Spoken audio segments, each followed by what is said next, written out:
Hmm.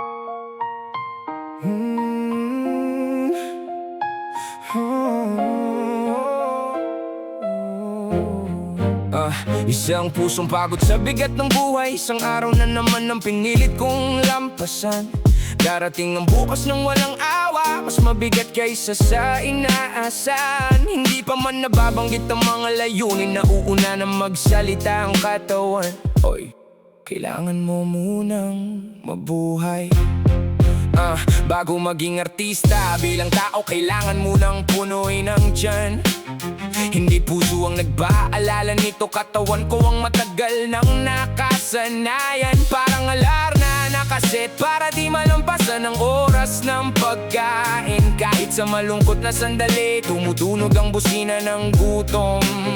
Kapag nalampasan ko ang oras na yon, tiyak na magugutom ako.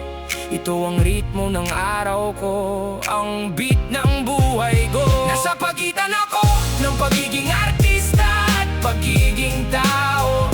Naglalakad sa mismong linya ng udyon.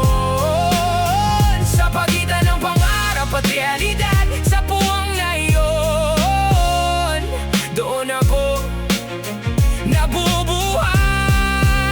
Ang oras na nakalimutan ko, muling nagigising sa loob ko.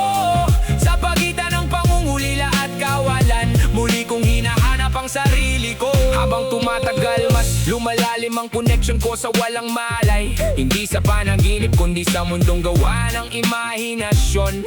Ang imahinasyon ko'y bumabalik sa nakaraan. Isa-isang lumilitaw ang malikot kong anyo noon. Itim naman siya sa mukha, damit na basang-basa ng pawis. Mga bakas na unti-unting natutuyo sa hapon. Batang tumatakbo sa parang gumagawa ng sariling hinaharap. Nangguhuli ng tutubi, humahabol ng tipaklong. Mga gabing walang kahit isang alalahanin. Pagdating ng gabi, tinatabi ko ang imahinasyon. Bumabalik sa tunay na ako. Kailan ko ba nakalimutang mabuhay ng ganon ang simula? Sila ang buong mundo ko noon, ngayon ay wala na silang bakas.